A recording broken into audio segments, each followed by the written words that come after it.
Mga kapatid, naging ganap ng bagyo ang low pressure area na tatawaging Neneng. Bukod dyan, isa pang LPA ang binabantayan na posible ring maging bagyo. Dagdag pa yan sa nagpapaulan ngayong habagat. At para bigyan tayo ng komprehensibo at mas klarong impormasyon sa lagay ng panahon, kasama natin ang ating weather frontliner, Alvin Pura. Alvin, bago natin puntahan itong bagong bagyo na na-develop, balikan muna natin yung ulan na naranasan natin kahapon. Yun ba ay sa atin lang sa Metro Manila or yung buong naaapektuhan ng hanging habagat? At ang sinasabi pa, Malaundoy daw yung naranasan natin. Totoo ba yun?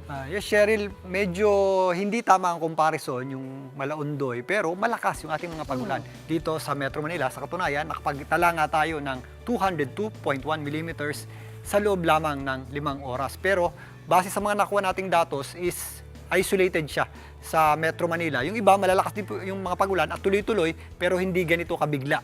Ang nakikita nating dahilan dyan is yung tinatawag nating supercell thunderstorms o isang thunderstorms na may kalakihan kumpara sa normal. Kung mapapansin nyo or kung maalala nyo, last year nangyari na po yan na sobrang init ng panahon at nagpabaha ang isang supercell thunderstorms sa Metro Manila. At ganitong panahon din yan. At kung ikukumpara naman natin sa Bagyong Undoy, kung titingnan na natin itong 455 millimeters over a 24 hours, so malamang dito po nila kinumpara yan, kung mapapansin nyo is kalahati. Pero ito ay mas mahaba, 24 hours. Ito naman ay 5 oras lang. So magmumukhang mas mabilis at mas malaki ito kasi hahatiin mo to at paparamihin mo pa yung oras. Ang hindi natin nakita is yung 341 millimeters na pag-ulan. Ng 455 na yan ay ibinuhos lamang sa loob ng 6 hours. So halos doble ng pag-ulan ng Bagyong Undoy sa parehong oras. So ibig sabihin yan, mas malaki ang pag-ulan ng Bagyong Undoy, mas malawak at mas maraming na-damage. At maliban dyan, ito pong Bagyong Undoy, hindi lang yan localized, kagaya ng binanggit natin kanina na halos Metro Manila lang yung ganyang biglang pag-ulan. Ang Bagyong Undoy nagpaulan din sa area ng Tanay, dyan sa Sierra Madre na kung saan, dyan dumadalo yung ilog natin. Kaya mas maraming nabaha, lalong-lalo na dyan sa Marikina. At kung bibigyan natin ng reference, yung Marikina River natin, pinakamataas yan, 17 meters, alert level 2 kahapon, ng kasagsagan ng ulan natin. At dito sa Bagyong Undoy, pumalo yan ng 21.5 meters. So halos nandun na doon sa pinakadulo ng ating metro sa Marikina Sagutin River. naman natin yung maraming tanong ng mga kababayan natin. Kasi sinabi natin kagaya kahapon ay tuloy-tuloy na mararanasan, makakaapekto ang habagat sa ating panahon. Pero ang tanong, kagaya, partikular mga kapatid dito sa Metro Manila, tinatanong nila, nasan ang ulan? Akala ba namin tuloy-tuloy pa rin yung habagat? Cheryl, aktibo yung ating habagat at nakadepende yung ating mga pagulan dun sa nabubuong mga kaulapan dito sa may West Philippine Sea. Kung meron tayong satellite image kanina, yung ating bulto ng mga pagulan ay offshore, medyo malayo sa ating bansa at nakakonsentrate siya, nakatanggap ng maraming pagulan itong lugar ng Mindoro at ilang bahagi ng Cavite at Batangas. Yung ating mga bulto ng malalakas na pagulan ay hindi masyadong umabot sa Metro Manila. Kaya nagkakaroon tayo ng tinatawag na breaks in rains o yung mga breaks sa ating mga cloudiness na kung saan sumilip pa nga yung ating araw. Pero ngayong gabi, nagpapatuloy na yung ating mga pagulan. Although hindi ganun kalakasan, meron tayong mga hina, katamtaman at kung minsan malalakas na pagulan. So ganito po ang sistema niyan, Cheryl. Yung ating mga kaulapan nabubuo dito, nagta-travel papunta sa atin, umuulan, nabubuo ulit, nagta-travel, tapos umuulan ulit. So para siyang conveyor belt. So depende sa mga nabuong kaulapan dito, kung malalakas po yan, at sa mga pumupuntang kaulapan sa atin. So kanina, nagkaroon tayo ng breaks sa mga pagulan, at ngayong gabi, nagpapatuloy muli yung ating mga pagulan. Nakarating na ulit yung mga nabuong kaulapan dito sa may West Philippine Sea. At Cheryl, mananatiling aktibo yung ating habagat. At tinanong nga ni Bok hapon, hanggang kailan yung ating habagat? Meron pa tayong at least 2 days na may kalakasan pa ito. Pero by Thursday hanggang Friday, nakikitaan natin ito ng pag-taper down o bahagyang paghina. Pero mananatili po yung aktibo. Magpapaulan pa rin yan sa western section ng ating bansa. Pero sa Metro Manila, mababawasan ang epekto. So ipagpasalamat pa rin natin dahil sabi mo nga nagkaroon ng pauses or break. Nagkakaroon talaga ng pauses and breaks ang pag-iral po ng hanging habagat. Nakahinga-hinga tayo ng kaunti. Yes, Cheryl. Pero kung mapapansin naman natin, medyo mahangin pa rin at maulap yung panahon natin. At yun nga, sabi mo, magpapatuloy ang mga pag-ulan ngayong gabi at marahil hanggang bukas. Anong mga probinsya ang kailangan maghanda pagdating pa rin sa pag-iral ng hanging habagat? Cheryl, ngayon nasa ibaba naman yung ating concentration ng mga pagulan dahil doon sa flow ng hangin natin papunta sa Bagyong Neneng. Ang Mindoro, Occidental at Oriental Mindoro, nandiyan natin nakikita yung intense hanggang, heavy hanggang intense rains natin. Cavite, Batangas, Zambales at Bataan. Pero etong natitirang bahagi ng Ilocos Region, Ilocos Sur, La Union, Pangasinan, Benguet, Abra, kasama dyan ng Baguio City. Meron pa rin tayo dyan kung minsan malalakas sa pagulan dahil sa epekto ng habagat.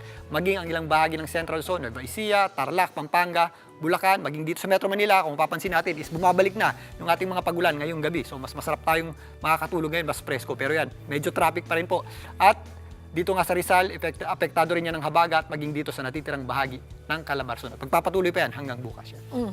At sa pagpasok o pag-develop, kanina kasing umaga ay low pressure area pa lamang itong binabantayan ng Pag-asa. Dalawa yung low pressure area. Pero yung nasa loob ng PAR, abay ngayon isang bagyong neneng na. Ito ba ay inaasahang lalakas at paano ito makakaapekto sa ating magiging panahon? Yes, tama ka dyan, Cheryl. Kanina ang alas 2 ng hapon, naging bagyo yung ating binabantayan low pressure area sa loob ng ating PAR. Pero ito po ay napakalayo sa ating landmass o kalupaan. Ito ay huling namataan ng Pag-asa sa layong 1,025 kilometers east ng extreme northern Luzon. At ito po ay isang mahinang bagyo o nasa tropical depression category. Hindi natin yan nakikitang maglandfall or tumama sa lupa. Yan po ay kikilos lamang dito sa itaas na bahagi ng ating bansa papunta dyan sa area ng Taiwan. Samantalang yung low pressure area sa labas ng PAR, may kataasan na rin po ang tsansa niya maging isang ganap na bagyo. Pero sa ngayon, ito pa ay tutungo dyan sa direksyon ng Hong Kong at hindi natin nakikitang pumasok pa sa ating area of responsibility. Ito lang bagyong neneng ang mabibigyan ng local name, pero yung dalawang yan, dumadaloy dyan, papunta yung ating habagat o southwest monsoon na kung saan patuloy nga itong makaka-apekto sa atin sa mga susunod pang mga So araw. paano? Meron ka kasing binabanggit palagi na pag yung magic, ano ba yun? Yung critical... Yung general area natin. Ayan, general area ito yung may box dito na pag nandyan yung sama ng panahon at may habagat, lalong mapapalakas o ma-enhance. So ganyan ba ang gagawin nitong tropical depression, Neneng? Yes, Cheryl, tama ka dyan. Meron tayong general area dito sa pagitan ng southern Japan, sa Okinawa, at northern Luzon, kung saan pag dumadaan yung ating bagyo is humihila yan ng habagat na dumadaloy papunta dito at nakaka-apekto sa Metro Manila. Sa katunayan, itong mga nakarang araw pa is affected na tayo ng ating habagat o southwest monsoon. Mananatili po yan dyan sa general area na yan at ito pang low pressure area na nasa labas ng PAR is tumutulong din sa paghila ng ating habagat. Kaya consistently nagpapaulan yung habagat dito sa ating lugar. So tama ka, Ma'am Cheryl, ito ay magpapalakas ng habagat habang kumikilos dito sa ibabang bahagi ng southern Japan.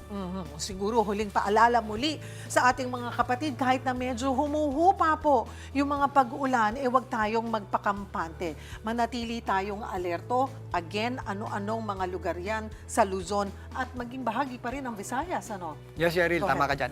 Yung ating mga pag-ulan, minsan nga sumisili pa yung ating araw, pero again, mataas ang tsansa ng ating pagulan. Anumang oras sa maghapon, posible tayong makaranas ng mga katamtaman at kung minsan malalakas na pagulan. Lalong-lalo na kapag meron tayong thunderstorms. At gaya nga ng naranasan natin itong nakarang araw, posible yung ating tinatawag na supercell o yung ating mga severe thunderstorms. Yan po yung ating mga thunderstorms na nagdudulo talaga ng malawakang pagbaha. Although, yan po ay hindi masyadong nagtatagal, pero certain tayo na may pagbaha yan dahil nga in a short period of time, medyo may karamihan yung ating tubig na natatanggap kapag meron tayong mga thunderstorms. Okay. Ang sinasabi rin ng Pag-asa, ihabol din natin, Alvin, may isa pa actually bagyo pero napakalayo pa, nasa may Pacific Ocean pa raw po. Pero next week na natin po problemahin Sige, yun. Sa sobrang layo, nasa around 3,000 kilometers away pa. So babantayan pa rin natin yan at bibigyan kayo ng update ng ating weather frontliner na si Alvin Puran. Thank you, Alvin. Thank you. Mga kapatid, Cheryl Hosing po. Maging maalam at may pakialam sa mga napapanahong issue at headlines. Mag-follow at mag-subscribe na sa social media pages ng News 5.